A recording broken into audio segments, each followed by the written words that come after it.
ko at pinalangin namin sa pangalan ni Kristo. Amen and amen.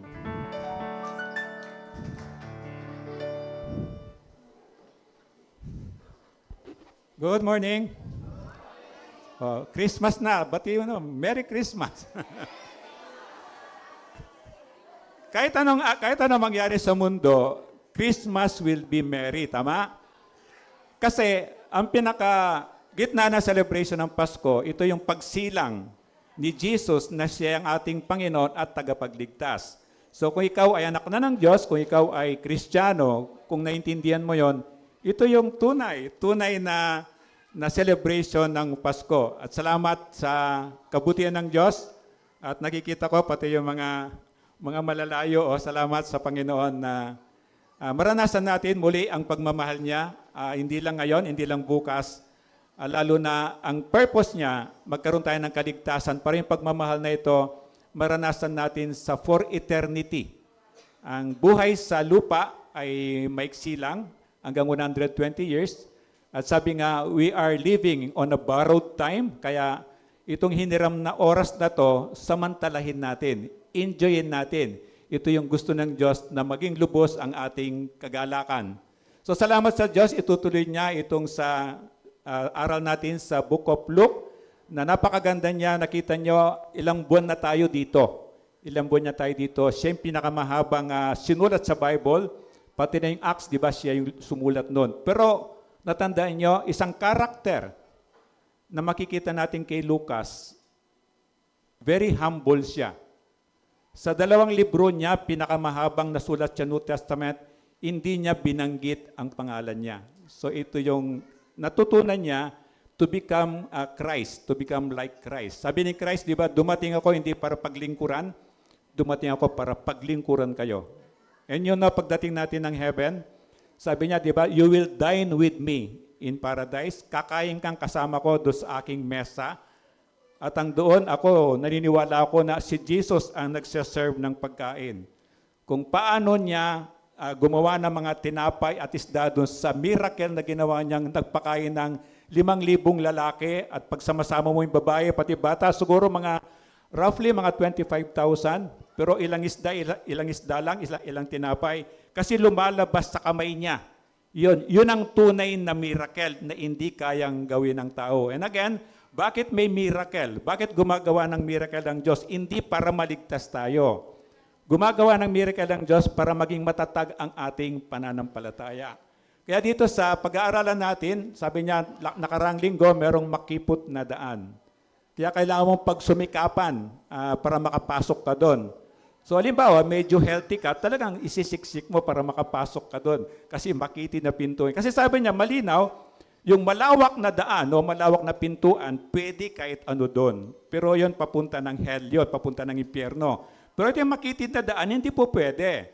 Hindi po pwedeng anak ako ng Diyos, hindi po pwedeng Kristiyano ako, mura ako ng mura, nagsisinungaling ako, puro pa ako bisyo. Sabi ko nga, ang katawan ko dapat templo ng banal na espiritu. Anong kinakaya ko, anong binibisyo ko sa katawan ko? So ito yung makitid na daan, hindi po pwede.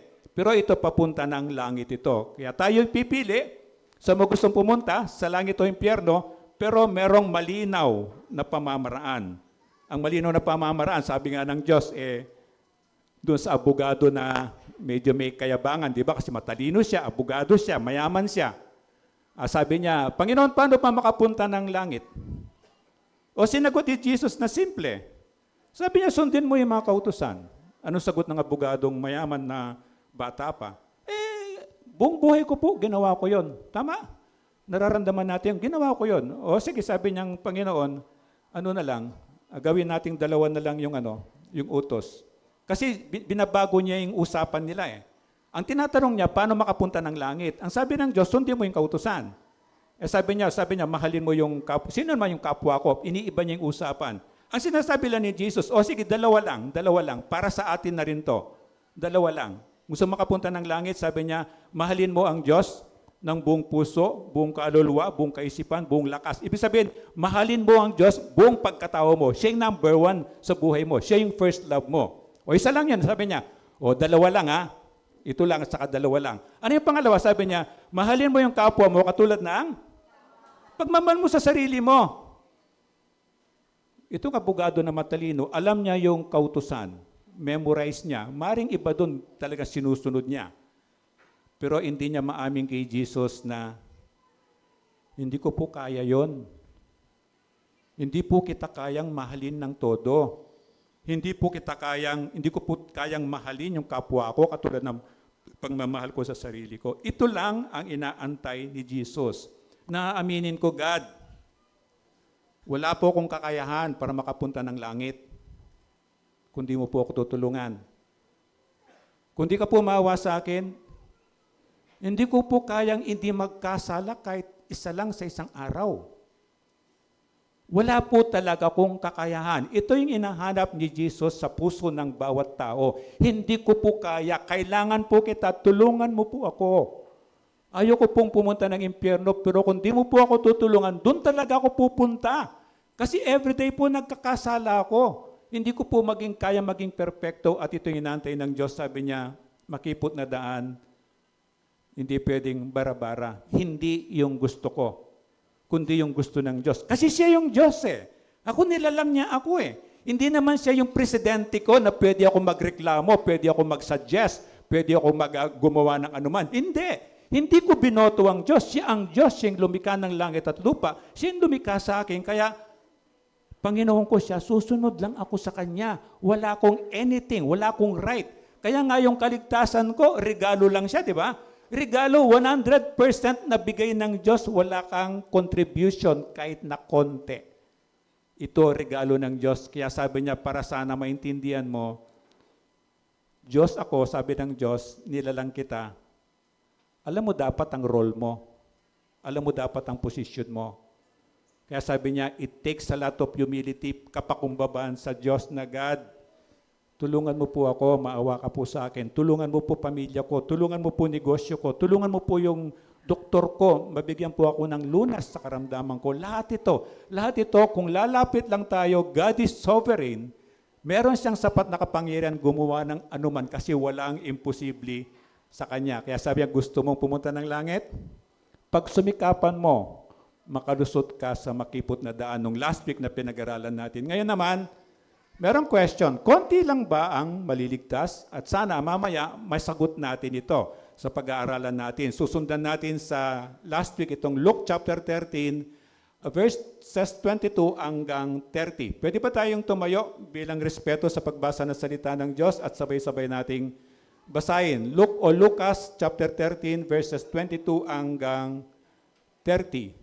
Pagsikapan, hindi, bakit yun? Ito pala, yung last week pala to, sorry.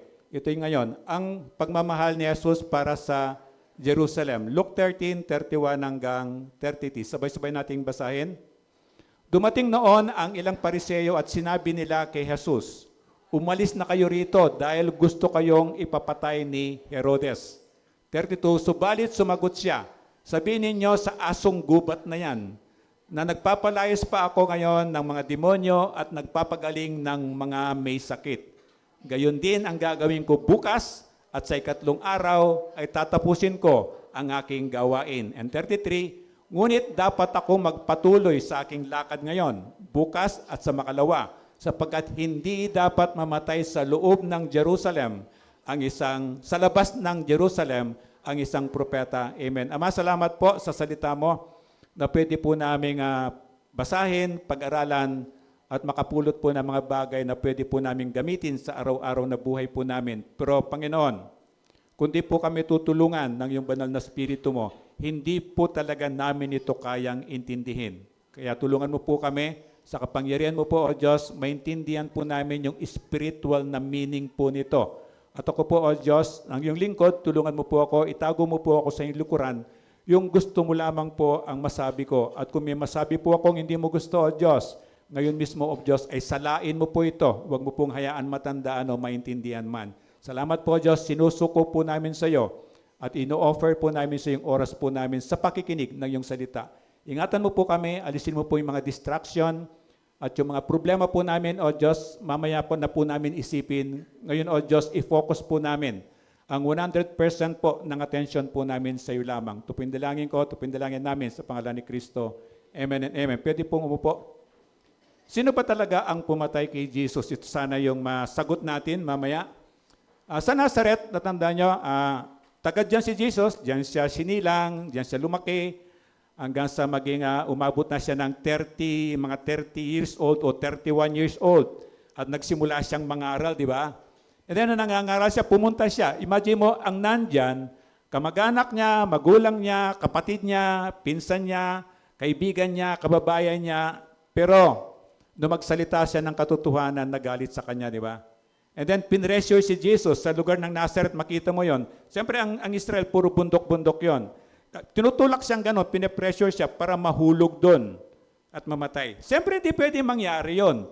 Kasi hindi yon ang purpose niya, hindi yon ang missions niya sa lupa. So ito yung Nazareth, dito makikita mo, una, kahit malapit sa kanya, galit sa kanya, gustong patayin. Hanggang ngayon, hindi nagbabago yan. Kapag medyo di ka nag-ingat ngayon at nagsalita ka ng tungkol kay Jesus, nag-share ka ng gospel, merong nagagalit. Kaya sabi ni Jesus, pag pumunta ka ng bahay, o pumunta ka anuman, sabi niya, bilin niya. Parang ako, pag nakita kita, sumakay ako ng taxi. Pag may pagkakataon, share ko yung gospel sa iyo. Basta't merong pagkakataon, share ko yung gospel. Pero kung minsan, meron talagang magagalit sa iyo. Kasi the same kay Jesus. Kaya sabi ni Jesus, gusto mong sumunod sa akin? Sabi niya, you count the cost. Sabi niya, estimate mo yung marami kang sacrifice.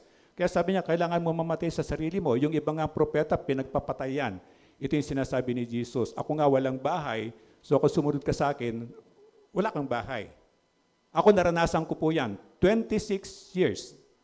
29 years na. 29 years. Na misyonary ako, hindi na ako nakauwi ng bahay ko. Ito yung sinasabi ng Diyos. For those, yung mga taong sumunod sa akin, na sabi niya para ibahagi ang magandang balita o ebanghelyo, sabi niya, kailangan kumisan iwanan yung pamilya, yung negosyo, yung bahay, ari-arian for the sake of the gospel. May mga tinatawag ng gano'n ng Diyos.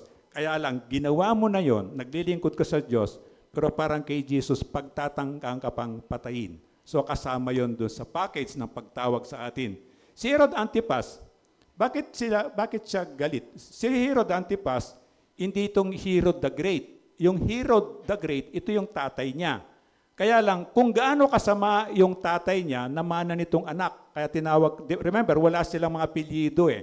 Kaya para ma-identify lang, ito yung si Herod na ito, hindi ito yung Herod the Great. Herod the Great, ito yung tatay niya. And then ito yung anak niya. Pero yung kasamaan ng tatay niya, namana sa kanya. Bakit galit sila? Bakit nagkakagalit ang mga yan? Kasi si Herod, hindi siya Hudyo. Ano siya, Idumean siya eh. And then, ikaw parang Pilipino ka. Halimbawa ako, Pilipino ako, tapos Koreano ka. Parang ikaw ang mamamahala sa akin, ikaw magiging boss ko. Parang mahirap, di ba? Na taga-Pilipinas tayo, dapat ang boss natin Pilipino. Parang gano'n. So dito, one of the reason yon. Bakit ka mo? Empleyado siya ng Roma. So ang gagawin niya, parang panahon ng Kastila, kakampi ka sa Kastila. At panahon ng Hapon, kakampi sa Kahapon. Anong tawag doon? Makapili. Kasi, ano masama doon? Pumili ka lang naman, di ba? Pero dito, ganun din, makapili sa tawag ng, yung halaman, ano yan?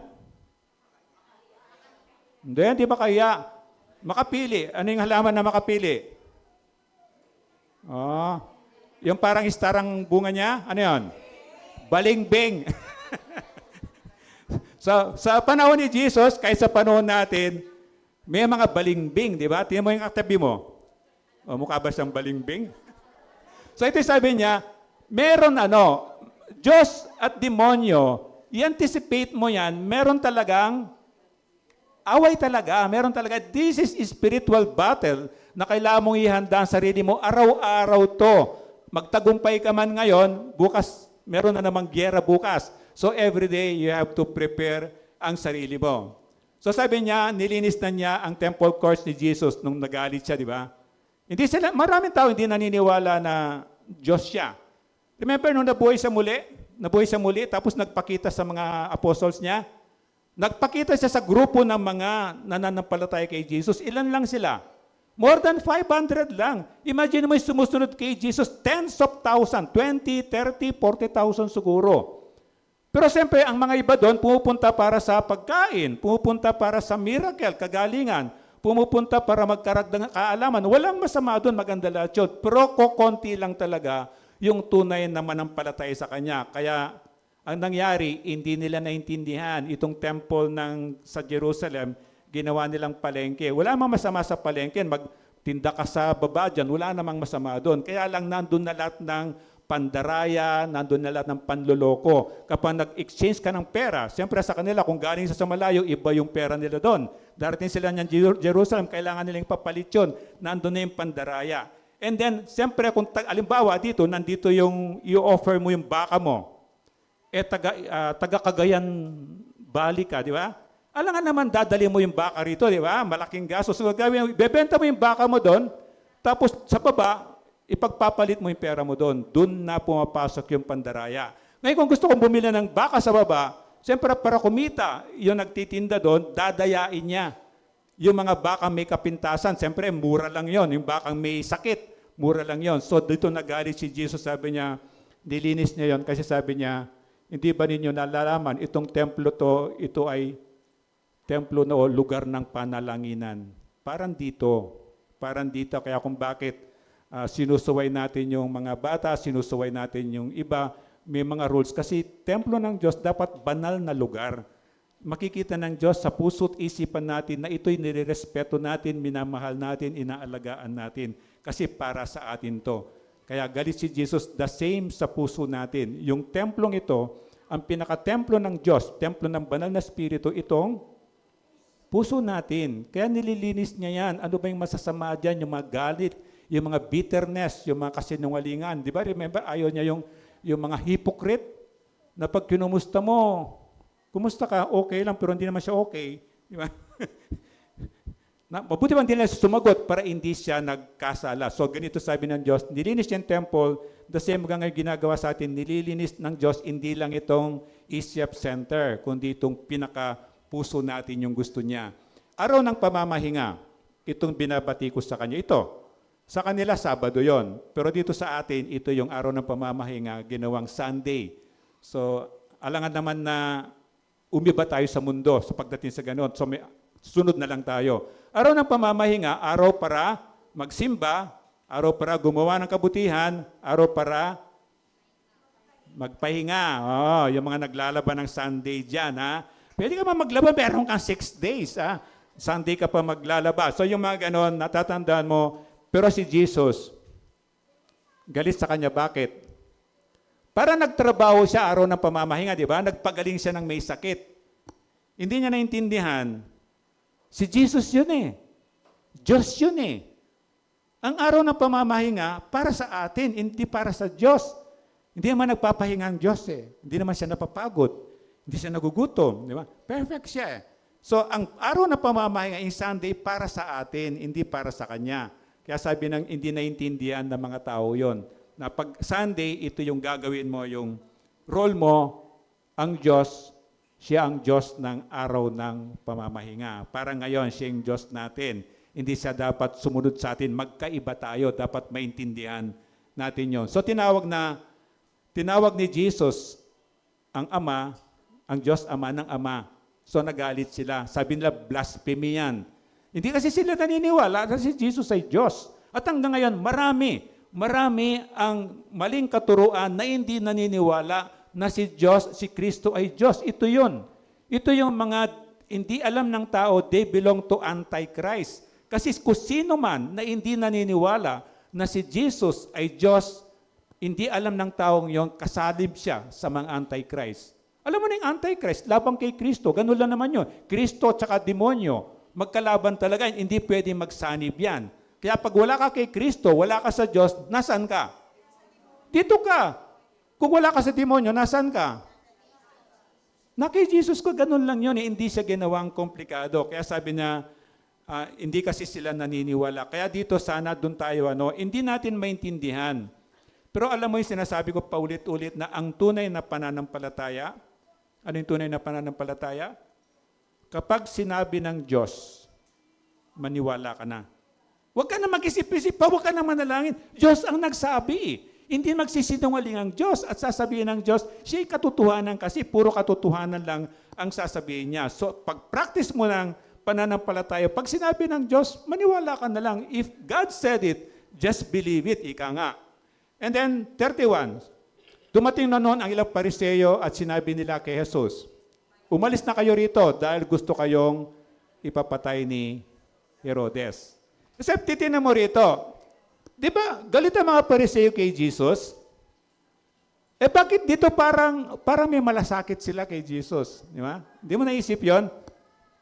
Parang, umalis ka na rito kasi papatayin ka. Parang malasakit yun, di ba? Pero pag tinignan mo talaga from the start, hindi eh. Paano magmamalasakit eh? Mga rebelde nga yan kay Jesus. Galit nga si Jesus yan. Ang tawag nga ni Jesus sa kanya, mga bapagkunwari. Di ba? Ito yung sabi sa kanya. Pero pag tininan mo talaga, malamang gusto nilang itigil lang ni Jesus yung ginagawa niya. Parang dito, ano bang ginagawa ni Jesus dito? Di ba, tinuturuan tayong manalangin. Tinuturuan natin malaman, maintindihan yung salita niya na kailangan natin araw-araw sa buhay natin. Di ba? Tinuturuan niya tayong sumunod. Tinuturuan tayong magmahal. Pati nga yung kaaway natin, tinuturuan niyang mahalin natin na napakahirap. Di ba? Tapos tinuturuan niya tayong gumawa ng masama sa iyo, gantihan mo ng mabuti, di ba? So nakikita niyo yung mga batang yan? Yan, kumikilos ang Diyos yan. Ngayon, bira ka na makita magmumura. Dito dati, nagsusuntukan yan, magmumuraan talaga. So doon makikita, ang tunay na Diyos, ang buhay na Diyos, meron talaga siyang kapangyarihan. Na kung maintindihan mo, kahit sa iyo, ano man ang problema mo, sa Kanya ka pumunta, sigurado ka. Kasi ang Diyos natin ay buhay, ang Diyos ay may sapat na kapangyarihan. Pero dito sabi niya, ang gusto lang nila malamang, hindi sinuot dito, itigil mo, alis ka rito, itigil mo yung ginagawa mo. Ano ba ginagawa ni Jesus to? Nagpapagaling ng may sakit, nagpapalayas ng mga demonyo. Eh di ba yun ang kailangan din natin? So pwede ba natin sabihin dito na paalisin si Jesus dito?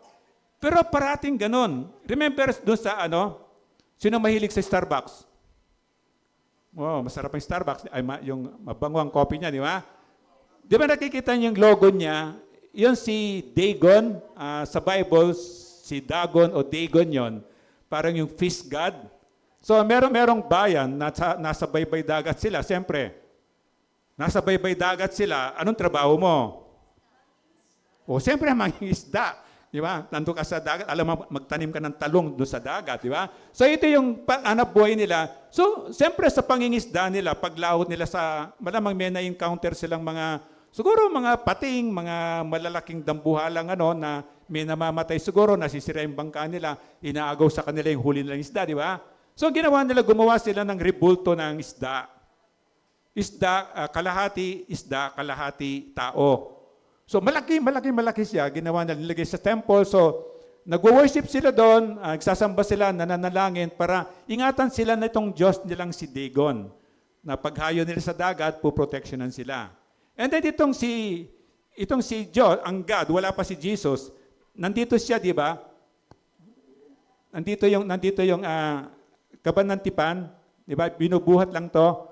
And then sa loob niyan, pag binuksan mo yan, nandun yung mana.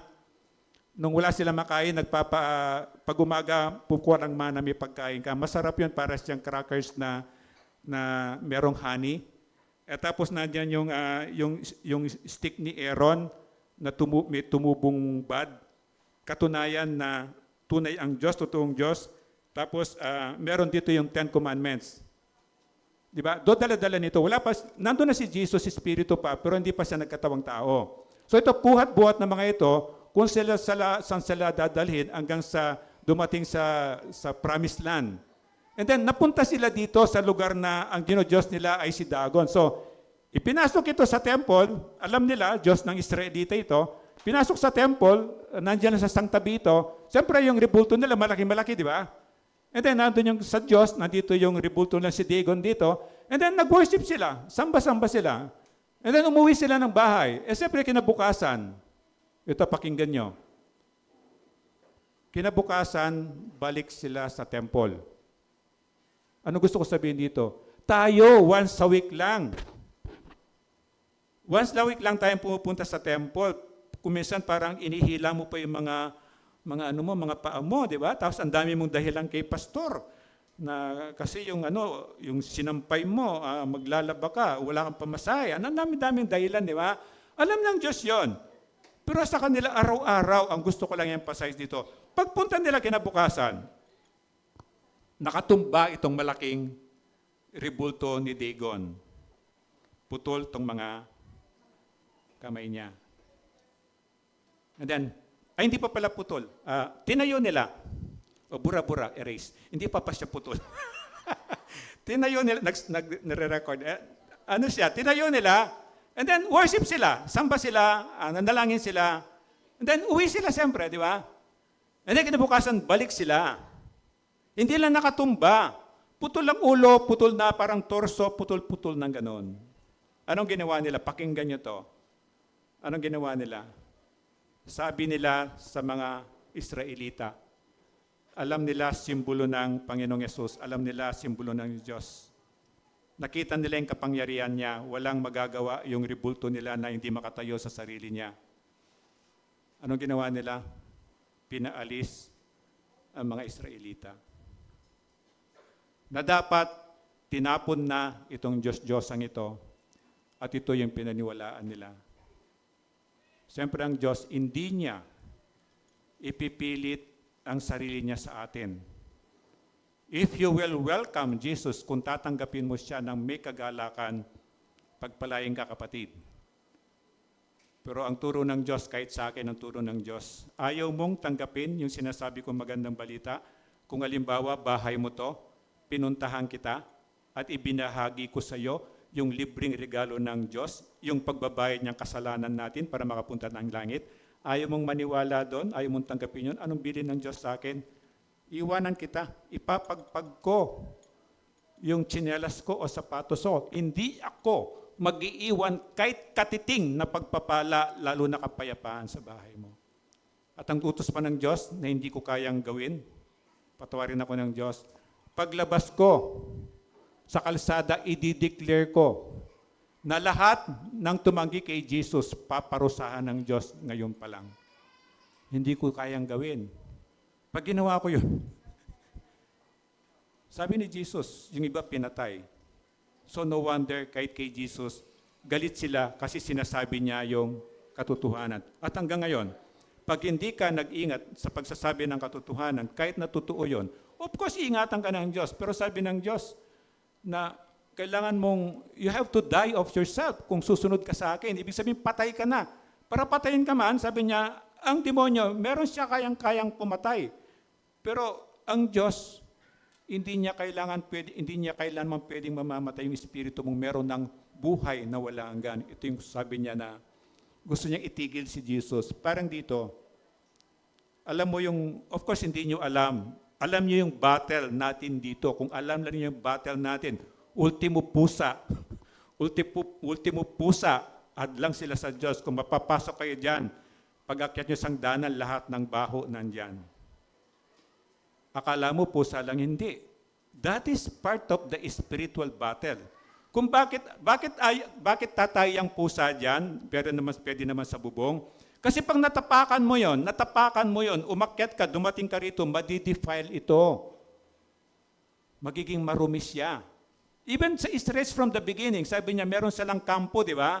Sabi niya, pag dudumi kayo, yung pagkampo nila, nakabakod siyempre yung ganon, dito sila namamahay. Pero pag dudumi kayo, siyempre wala pang CR na yung mga pinaplas, wala pang bidet, wala pang running water, di ba? So pag dudumi kayo, doon kayo sa labas ng kampo, kasi yung dumi natin nakaka-defile sa temple. Kung bakit ginagawa natin ng paraan, hindi mo ipapasok yung sapatos mo, baka nakatapak ka ng dumi doon, ipapasok mo sa templo. Kasi naniniwala tayo, dineclare ng Diyos na banal na lugar to. Kaya makita mo, may mga pumupunta rito, hindi lang nagkakaroon ng kaligtasan. May mga pumupunta rito, gumagaling sa kanilang karamdaman. At alam na natin yon. Kaya sabi niya, hindi malasakit kay Jesus yan, pero gusto lang niyang itigil yung ginagawa ni Jesus. Pero hindi siya titigil. Parang dito, hindi siya titigil. And then si Achilles, mga anak ni Alexander the Great, si Herod the Great. Ito yung mga anak niya. Pero ang sikat sa Bible, di ba, ito si Herod Antipas. Kasi nga, sila'y inupahan ng Romano para pahirapan itong mga Hudyo. Kaya galit sila sa kanila. Pero itong puso nila, labang kay Kristo talaga. Kaya makikita mo yung galit sa puso nila. And then si Salome, natandaan si Salome, natandaan si John the Baptist, bago si Jesus, si John the Baptist muna, preparing the way of Jesus, di ba? And then ang sabi ni John the Baptist, hindi pa nangangaral si Jesus, sabi niya, the same pinapasabi ni Jesus, sabi niya, pagsisihan ninyo, talikuran ninyo ang inyong kasalanan, at kayo magpabautismo para kayo ay mapatawad sa inyong kasalanan. And then sinundan ni Jesus, di ba? And then si John the Baptist, at tandaan nyo na merong pinuno nila na yung kapatid niya merong asawa. Hindi pa patay yung kapatid niya, pero inasawa niya itong asawa ng kapatid. Eh siyempre pag hari ka, pwede mong gawin, di ba?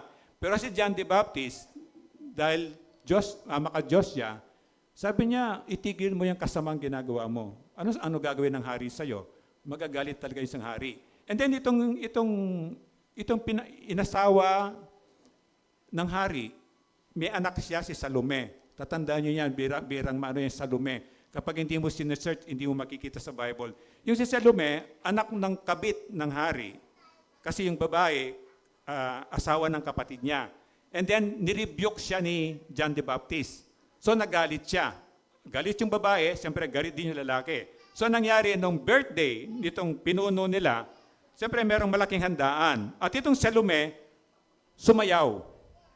And then nagustuhan ng hari yung sayaw niya, di ba? Tandaan yung kwento. And then sabi ng hari sa tuwa niya, hilingin mo kahit ano, kahit kalahati ng kayamanan ko na kahari ko, bibigay ko sa iyo, di ba? Sabi niya, napasubo yung hari. Sabi nitong si Salome, pumunta sa nanay, Nay, anong hilingin natin? Eh galit yung nanay niya, di ba? Kasi pinapag-iwalay sila, mali yung relasyon nyo. Hindi kayo magkasawa, asawa ng kapatid mo yung inaasawa mo eh. So galit sila. Ano sabi ng nanay ni Salome? Putulin ang ulo ni John the Baptist, ilagay sa plato. Ito yung kinahinatnan niya dahil sinasabi niya yung katotohanan at dahil sinusunod niya yung utos ng Diyos sa kanya. So, sabi ng Panginoon, pag sumunod ka sa akin, hindi lang you have to deny yourself, you have to die of yourself, pasanin mo yung krus mo araw-araw at sumunod ka sa akin. Hindi biro. Hindi biro. At maririnig nyo, imposibleng mamuhay buhay Kristiyano. Amen? Imposible. Kasi po kahit anong gawin mo, nandito to tayo sa katawang makasalanan. Na nangako ka na, paiyak-iyak ka, diba? I'm speaking of myself. Paiyak-iyak pa, tapos hindi ko na po ulitin, pero kuidaw ka, after a while, inulit mo, and then hindi ka nga makapagsalita sa Diyos, tama? Nararamdaman mo, nahihiya ka kasi, God, nangako ako, pero ngayon inulit ko na naman eh. Kaya it's really impossible na mabuhay Kristiyano kung hindi ka hingi ng tulong kay God every day. Remember, ang prayer natin, good for 24 hours lang. Kapag nanalangin ka yon, 24 hours lang, tomorrow you have to pray again. Kaya kung gusto mo magtagumpay ka every day, you have to pray every day. Umaga pa lang, pag-gising mo pa lang, God, tulungan mo po ako, hindi ko kaya. Yung anak ko lang, napapasuko ako eh. Hindi ko na po talaga kaya. Yung pera ko, hindi ko alam kung saan napupunta. Na katatanggap ko lang, lubog na po ako sa utang. Wala na akong madaanan. Yung siyempre, may utang ka rito, nakita ka, lilihis ka, may utang ka rin dito. Panginoon, saan pa ako pupunta? Wala na akong madaanan. Bakit mo ako hindi pinagpapala? And then, believe me, kapag tinanong mong Diyos, prepare for an answer. Sasabihin niya. Pero una, ang sasabihin niya, alam mo kung bakit hindi makarating sa iyo yung pagpapala mo. Yun, sasabihin niya, yung mga pinag-aaralan natin to. Yun. At kapag yun ay nakita mo at sumunod ka, believe me, hindi pa nubos yung pera mo, meron na namang parating. At naiimbak yun, di ba? Ito yung sabi ng Diyos na kapag wala ka sa Kanya, kahit anong sipag mo, kahit anong tiyaga mo, yung perang kinita mo, para mong nilagay sa bulsang butas. Nilagay mo sa wallet na butas. Pero kapag nandun ka sa Panginoon, para yung mana, everyday, meron yun. There is new every morning. Oh, alam mo, no, di ba? Kaya ka nandito, pinaparinig ng Diyos sa iyo yun. So bakit gusto siyang patayin ni Herod? Again, yun na nga, hindi nila matanggap yung sinasabi niya na katotohanan. At the same kay Jesus. Parang dito, di ba kung minsan may nasasabi ako sa inyo na nasasaktan din kayo, hindi ko intention manakit. Kaya lang sometimes, the truth hurts. Masakit ang katotohanan. Pero believe me, the truth will set you free. Ika nga, makakalaya ka. Sa umpisa masakit, siyempre parang gamot, di ba? Pag nilagyan mo ng gamot yung sugat mong bago, masakit. Pero after na yung pag gumaling yon, wala na, di ba? Wala na yung kahit may peklat yan, wala na yon. So si Anas, siya pa, si Pilato, dinala si Jesus dyan, natandaan yung kwento. Kasi marami nagagalit, marami nagreklamo. Dinala siya kay Anas, kay Siapat, kay Pilato. Pero ang tatandaan mo, pagdating kay Herod, hindi sumasagot si Jesus. So connected siya sa lesson natin ngayon. Nakita mo, bakit dito sa mga kay Anas, kay Siapat, kay Pilato, sagot na sagot si Jesus. Pero pagdating kay Herod, no comment si Jesus. Dito, connected yung pinag-aaralan at makita natin bakit hindi sumasakit si Jesus pagdating kay Herod. And then sabi niya, tingnan niyo to, sabayan niyo ako, 32. Sumagot siya, sabihin niyo sa asong gubat na yan, na nagpapalayas pa ako ngayon ng mga demonyo at nagpapagaling ng mga may sakit. Gayon din ang gagawin ko bukas at sa ikatlong araw at tatapusin ko ang aking ginagawa. Anong tawag sa kanya? Asong gubat. Ano ba yung asong gubat? Di ba, yung asong gubat, sinabi ni Jesus, mabuti pa yung asong gubat, may bahay, ako walang bahay, susunod ka sa akin. Sabi niya, di ba? So ito yun asong gubat. Asong gubat, mapanira siya. Pwede naman sabihin ni Jesus, di ba? Pwede sabihin ni Jesus, sabihin niyo sa tigring yan. Di ba, tigri, powerful. O sabihin niyo sa baboy? Leon na yan, di ba? Pwede, pero bakit gumamit si Jesus ng asong gubat? Kasi nga, itong asong gubat, mapanira, pero wala talaga siyang power. Wala siyang power.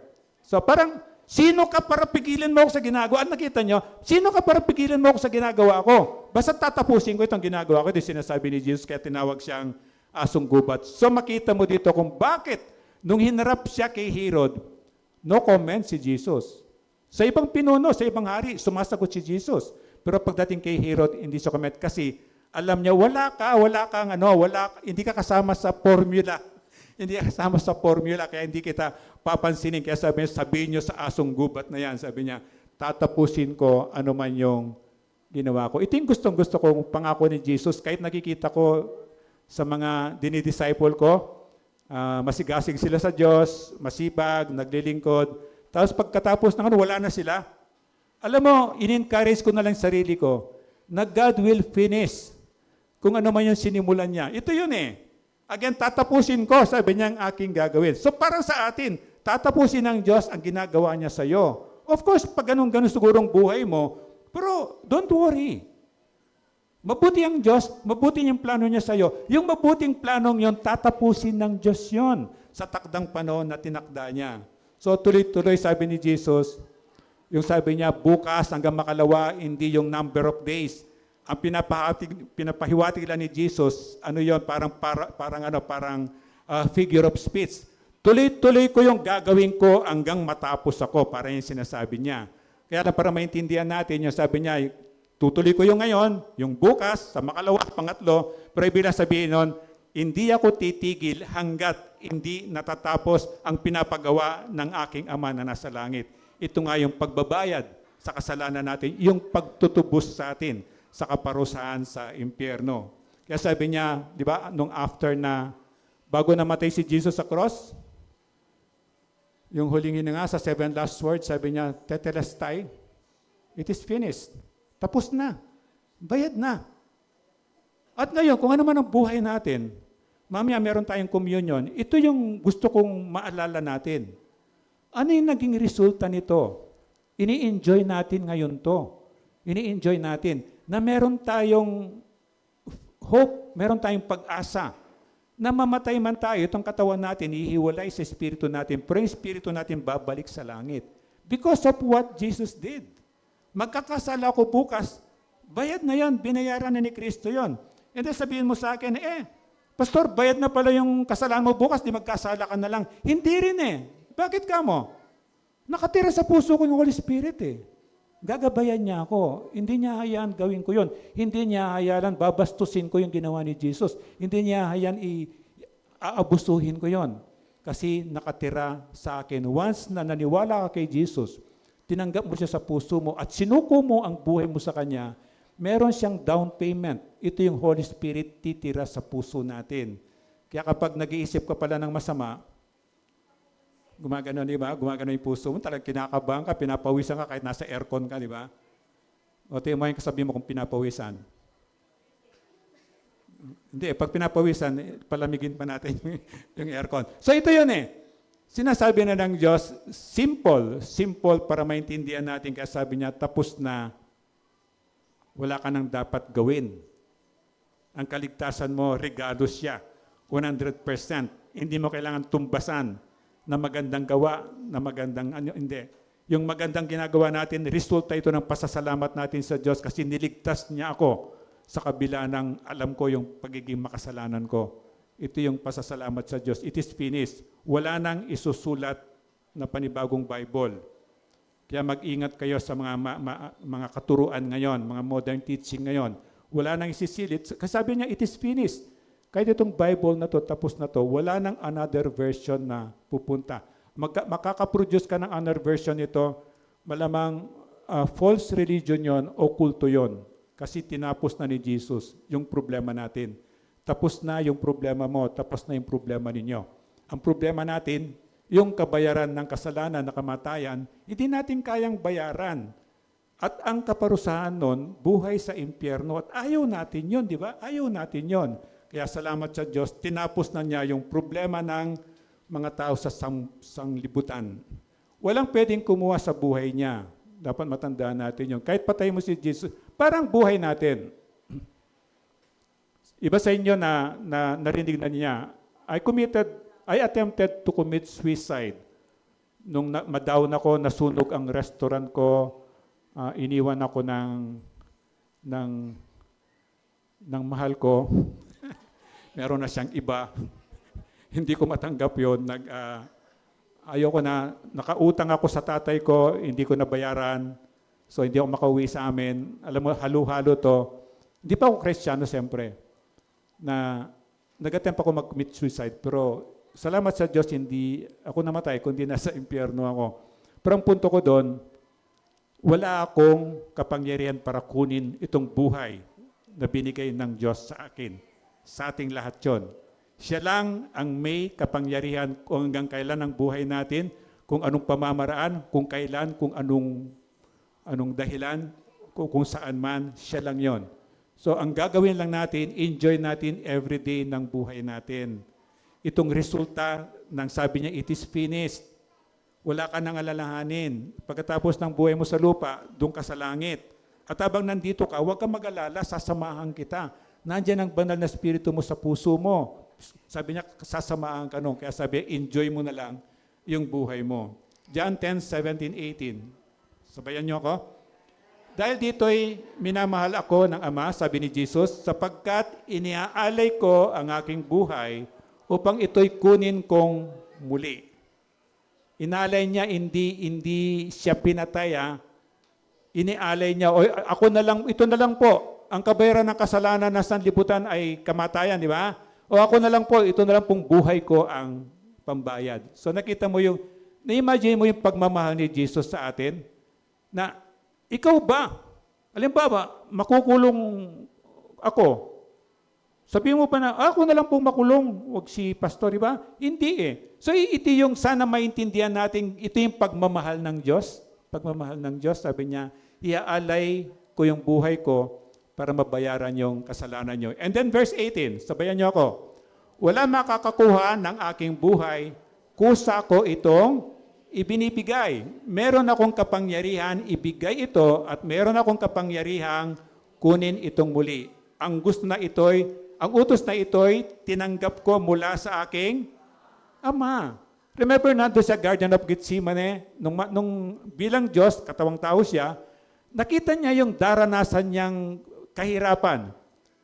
Ma-imagine mo ba gaano kalaking hirap para bayaran ni Jesus yung bilyong-bilyong tao na may kasalanan? Isang tao, ilan ang kasalanan? And then bilyon, ang taong ito, babayaran ni Jesus. Hindi natin ma-imagine, di ba? Pero nang makita ni Jesus, yun, sa Garden of Gethsemane, sabi niya sa Diyos, Ama, pwede ba? Huwag na lang natin ituloy.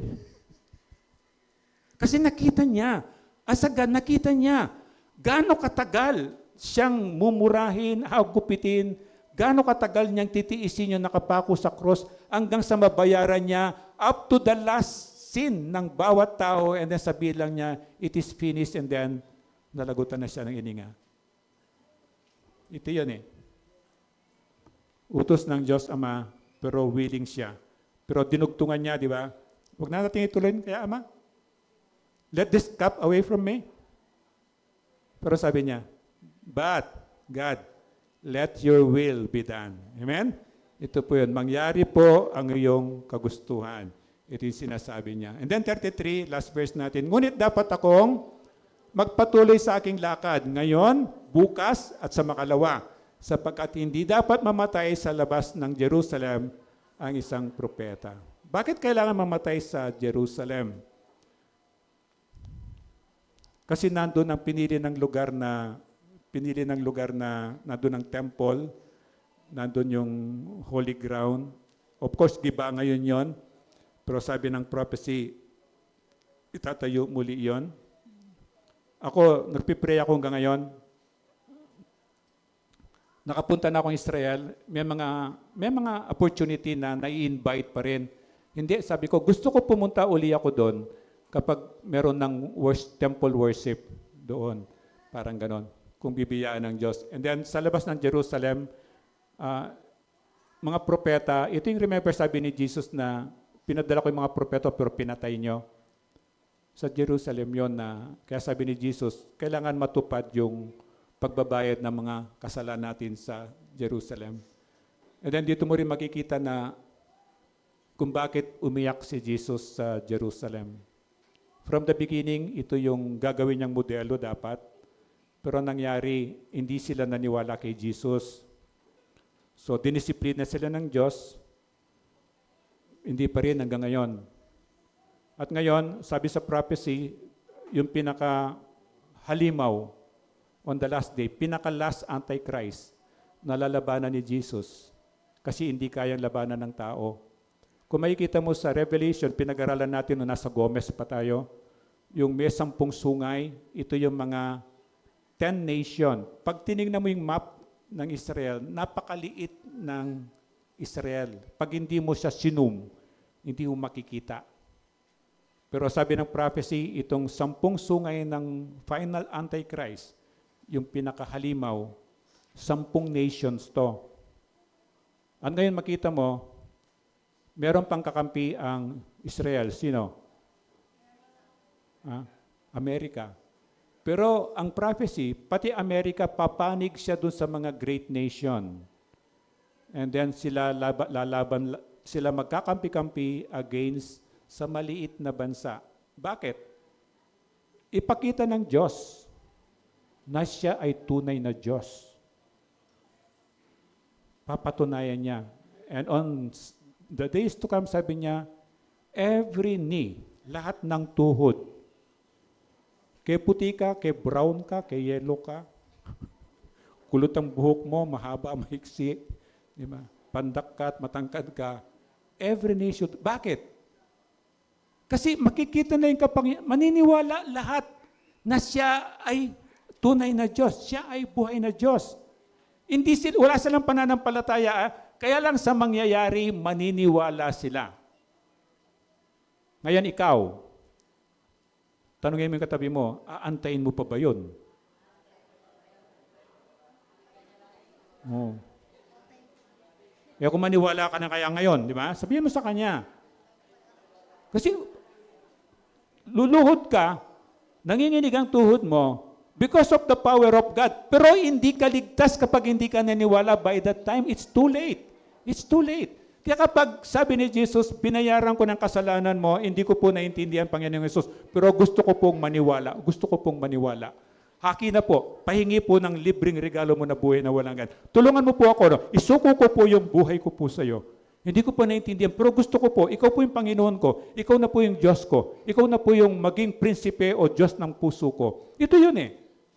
Huwag mo nang antayin yung pagpabukas kasi hindi tayo sure what will happen tomorrow. Kaya sabi niya, hindi dapat mamatay sa labas ng Jerusalem. The same sa atin. Hindi ako dapat mamatay na wala akong Kristo. Kasi pag namatay ka, na wala kang Kristo, namatay ako, na wala akong, may Kristo ako kaya hindi ako kasali doon. Namatay ka na wala kang Kristo, hindi mo na mababalik yun. Kahit ipagtiri kita ng kandila, ipamisa kita araw-araw, hindi na mababago yung desisyon mo. Kaya ngayon pa lang, hindi mo naintindihan. Panginoon, gusto ko pong maging anak mo ako. Gusto ko po ipadala mo yung banal na spirito mo sa puso ko, samahan po ako sa everyday ng buhay ko. Ito yung sabi niya, huwag kang mamatay sa labas ng Jerusalem o huwag kang mamatay na wala si Kristo sa buhay mo. Ang pamilya mo the same. Gumawa ka ng paraan. Yung mga sa inyo, yung mga nag-i-invite, baka ikaw yung gamitin ng Panginoon na maligtas yung pamilya mo, yung mahal mo sa buhay. Huwag kang papayag na mamatay ka na wala kang Kristo. And then remember itong kwento na ito sa ubasan. Meron isang amo, siyempre mayaman, meron siyang vineyard, ubasan, taniman ng ubas. And then iniwan niya, pinagkatiwala niya sa mga sabihin na natin na umupa o pinagkatiwala niya sa kamag-anak niya o kaibigan niya. And then, siyempre, ang ubas, mag-harvest ka once a year. Typical na mga halaman. So, dumating yung pag-aani, nagpadala siya ng representative, di ba? Para yung share niya, ibigay sa kanya. Ano ginawa ng mga pinagkatiwalaan? Pinasukan sila ng spirito ng pagkagahaman. Di ba? Sabi niya, sa atin na to. Hindi natin sosoli itong pinagkatiwala sa atin. So nagpadala ng tauhan, pinatay, and then yung may-ari ng ubasan, nagpadala uli. Pero ganun din ginawa, ginulpi, pinatay din, para masarili nila yung kita ng ubasan. Ang pinakalas, pinadala ng may-ari ang kanyang anak. And then, nung makita nila, ito yung anak na may-ari. Mas kailangan natin patayin to para tayo ng tagapagmana nitong ubasan. Yung anak na may-ari, parable to parable, kwento ni Jesus. Yung may-ari ng ubasan, ang Diyos Ama yun. Yeah. Itong anak na pinadala, pinakahuli, na pinatay nila, si Jesus yun.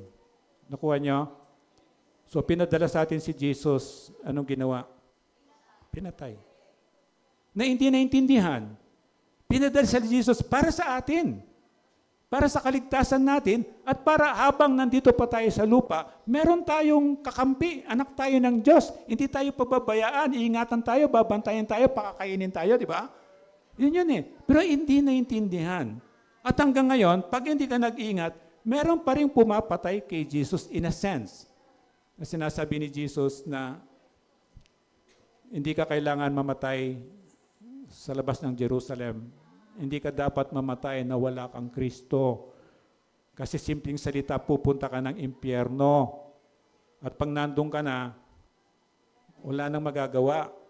Kahit ako pastor mo, ipanalangin kita, ipagtiri kitang kandila, ipag-worship ka namin everyday, hindi na magbabago yung ikaw ang pumili ng desisyon na yon. Si Jesus lang ang huling handog para doon sa parable na yon, pero pinatay. At ngayon sana, kung naririnig mo ito, paniwalaan mo kahit hindi mo naintindihan. At yun sino ang pumatay kay Jesus? Mang Udyo, siyempre, kasama sabi niya sa Acts 2:22 and 23. Sabay natin basahin. Mga Israelita, pakinggan niyo ito. Si Jesus na taga Nazaret ay sinugo ng Diyos. Pinatunayan ito ng mga himala, mga kababalaghan at mga palatandaang ginawa ng Diyos sa pamamagitan niya. Alam ninyo ito sapagkat ang lahat ng ito ay naganap sa kalagitnaan ninyo. And then verse 23. Ang Yesus na ito na ipinagkanulo sa inyo ayon sa pasya at kaalaman ng Diyos. Sa mulat mula pa ay ipinapako ninyo ay ipinapatay sa mga taong masasama. Mga taong masasama, yung pinili na wala si Kristo. Kapag pinili ko si Kristo, masama ako, di ba? Pinili ko si Kristo, parang sinuot ko yung katuwiran ni Kristo. So pag tinitingnan na ako ng Diyos, si Kristo nakikita niya. So isa na akong matuwid. Yun ang plano ng Diyos. Ngayon pumatay kay Kristo. Plano pala ng Diyos yun. May kasalanan ba siya? Meron siyang kasalanan. Bakit? Nanatili siyang masama. Masama tayong lahat. Lahat tayo nagkasala. Pero sa oras na lumipat ako sa Diyos, yung pagiging masama ako, pinalitan na ng matuwid. Ako isa ng taong matuwid. Hindi ako perfecto, nagkakasala pa rin ako. Pero parang suot ko si Kristo nga. Parang itong damit na to, suot ko si Kristo. Pag tinanggal mo to, meron pa to, di ba? Pag tinanggal mo yon, meron pa yan sa loob. Pag tinanggal mo pa yon, wala na yon. Yun ang tunay na pagkatao ko na magkasalanan. Pero ito, suot ko to. Ito yung si Kristo na pinaniwalaan ko, yung sinasabi niya. And then Acts 2:36, sabay-sabay tayo. Kaya dapat malaman ng buong Israel na itong si Jesus na ipinako ninyo sa krus ay siyang ginawa ng Diyos na Panginoon at Kristo. Ito yun eh. Na si Kristo nagkatawang tao para sa atin. Espiritu siya, nagkatawang tao siya para magkaroon siya ng dugo para mabayaran yung kasalanan natin kasi there should be shedding of blood, ika nga. And then 23, balikan natin, sabi niya, ang Jesus na ito na pinagkanulo sa inyo ayon sa pasya at kaalaman ng Diyos sa mula pa at ipinapako ninyo at ipinapatay sa mga taong masasama. So ito talaga yung plano ng Diyos. Mula pa, alam na niya, magkakasala tayo. Mula pa, alam na niya, tayong lahat pupunta ng impyerno. Magmulat-mula pa, hindi pa naglalang ang tao, alam na ng Diyos yun. Kaya may plano na siya, ipapadala niya si Jesus, magkakatawang tao para mabayaran yung mga kasalanan natin. So, sino pumatay kay Kristo, kay Jesus? Tanong mo sa katabi mo. Tanong mo sa katabi mo, sino pumatay kay Jesus? O sumagot ka, hindi ako, kamo, hindi ako. Hindi ako. And then, so ang Diyos, sagot ang Diyos ang pumatay at saka yung makasalanang tao, yung nanatiling makasalanang tao. Kasi kung hindi ka na nagbalik loob ka na kay Kristo, hindi mo papatayin si Jesus, di ba? Kaya lang para sa kaligtasan natin yon. So Isaiah 53:10, sabay natin basahin. Sinabi ni Yahweh, ang kanyang paghihirap ay kalooban ko. Ang kanyang kamatayan ay handog para sa kapatawaran ng kasalanan. Dahil dito ay mabubuhay siya ng matagal, makikita ang lahing susunod sa kanya. Sa pamamagitan niya ay may sasagawa ang aking panukala. Amen. So, sino talagang pumatay kay Jesus? Ayun. Pinadala ng Diyos Ama ang kanyang anak na si Jesus bilang handog na pambayad ng kasalanan. Salamat sa Diyos, di ba? Salamat sa Diyos, binayaran niya ang ating mga kasalanan. So, panta natin, nakikita ito sa buhay natin ngayon. Kaya as we celebrate communion, alalahanin mo mamaya, ang ino-enjoy nating buhay ngayon dahil sa ginawa ni Kristo. Magkaroon tayo ng layunin sa buhay. Meron na tayong purpose sa buhay ngayon, di ba? And then, natuto na tayong magmahal. Pati kaaway natin, minamahal na natin. At nagiging mahabagin, at maawain, at mapagbigay. At nararanasan na natin ito sa araw-araw na buhay natin. So sa lahat ng hindi nararapat, tinuturuan tayo ng Diyos ito. Nagiging katulad tayo ni Kristo. Tayo po tumayo para manalangin. Ama, salamat po. Muli ay nakita po namin yung katapatan mo po sa buhay po namin. Salamat po sa salita mo at sa kapangyarihan mo po na patuloy na nagtuturo po sa amin.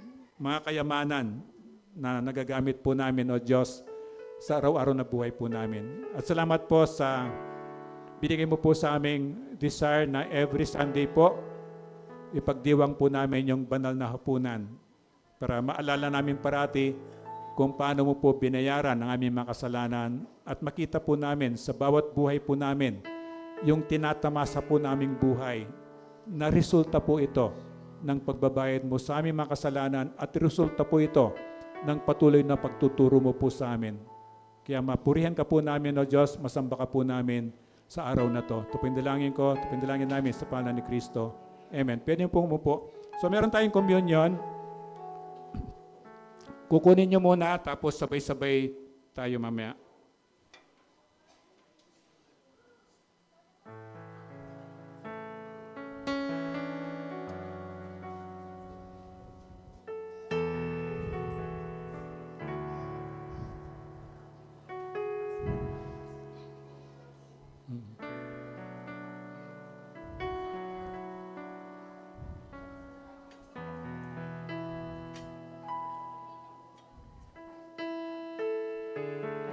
Yung mga bata, yung mga naturuan ko pa lang, sila pa lang pwedeng mag-communion. Yung hindi ko pa naturuan, di mo na.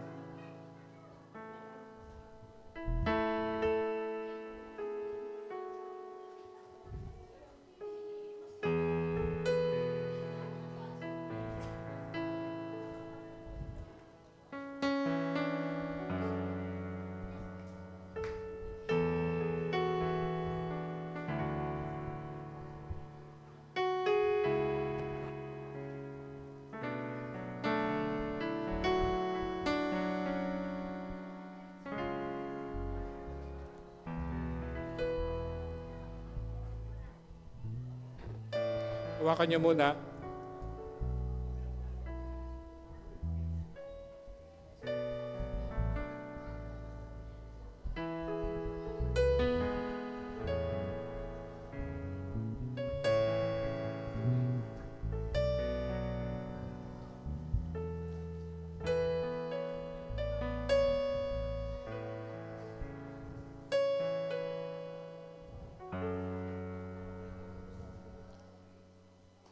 Habang inaantay nyo, habang hawak nyo yan, ang turo ng Diyos na kung may mga kasalanan na hindi nahingi ng tawad, ito yung oras na dapat hingin.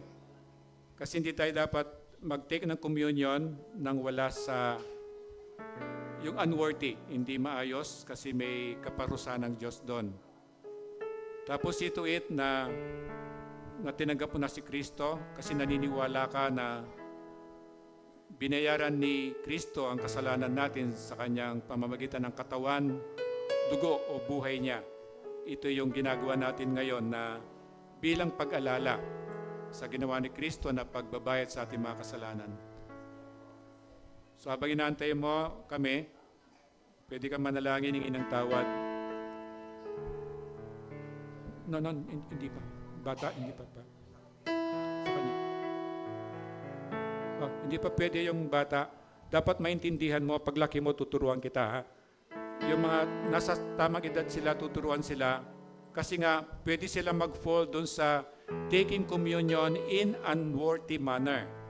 Merong kaparusahan yon. Dapat naniniwala ka, naintindihan mo na binayaran ni Kristo yung kasalanan mo kaya siya pinatay. Hindi siya pinatay dahil may kasalanan siya. Hindi yon.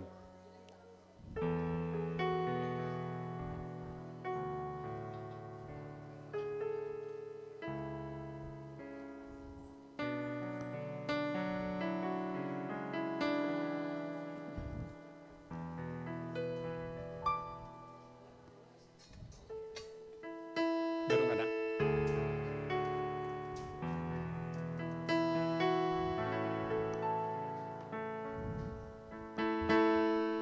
Meron ka.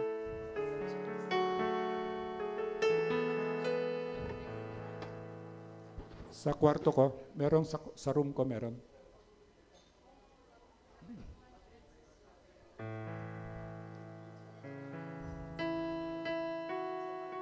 Inubos ni Justin.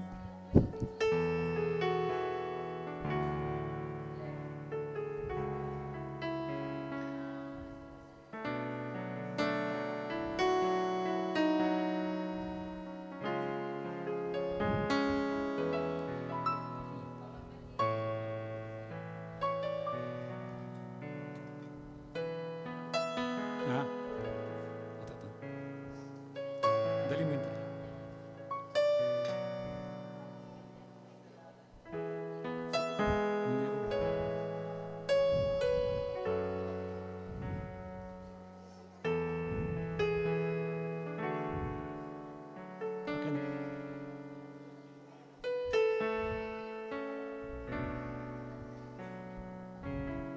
So lahat ng meron kayo. So basahin muna po natin to. Sabi niya sa Luke 22:19-20, dumampot din siya ng tinapay at matapos magpasalamat sa Diyos ay kanyang pinagati-hati at ibinigay sa kanila. Sabi niya, itong aking katawan na inihahandog para sa inyo. Gawin ninyo ito bilang pag-alala sa akin. Pinagpiraso, wala na akong piraso. So, pakitaas niyo po itong tinapay. Panginoong Yesus, salamat po. Ibinigay mo po ang katawan mo para siya pong tumanggap sa lahat ng kaparusahan ng aking kasalanan. Salamat po sa iyong pagmamahal. Ito po yung dalangin ko sa pangalan ni Kristo. Amen. Ngunguyain niyo po siya. Then basahin ko na lang po. Sabi niya, gayon din naman, dinampot niya ang kopa pagkatapos magapunan at sinabi, ang kopang ito ang bagong tipan ng Diyos na pinagtibay ng aking dugo. Ang aking dugo ay mabubuhos alang-alang sa inyo. Pakitaas po itong kopa. Panginoong Yesus, salamat po. Ang dugo mo na siya po ang pinanghugas ng aking mga kasalanan. Ginagawa ko po ito bilang pagsunod sa utos mo na parati ko pong alalahanin kung paano mo po binayaran ang aking mga kasalanan. Salamat po sa pagmamahal mo sa akin. Ito po ang dalangin ko sa pangalan ni Kristo. Amen.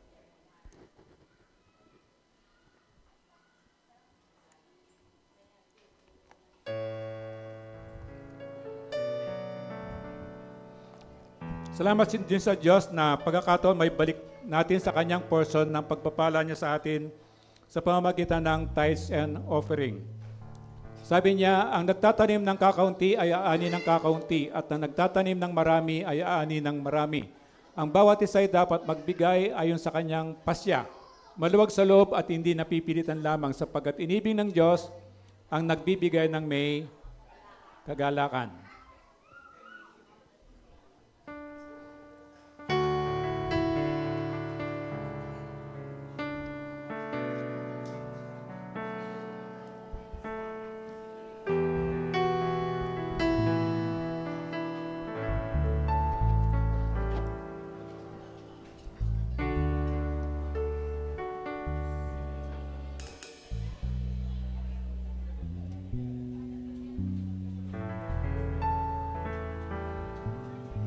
Katapatan mo, O Diyos, tunay at dakila. Ang pag-ibig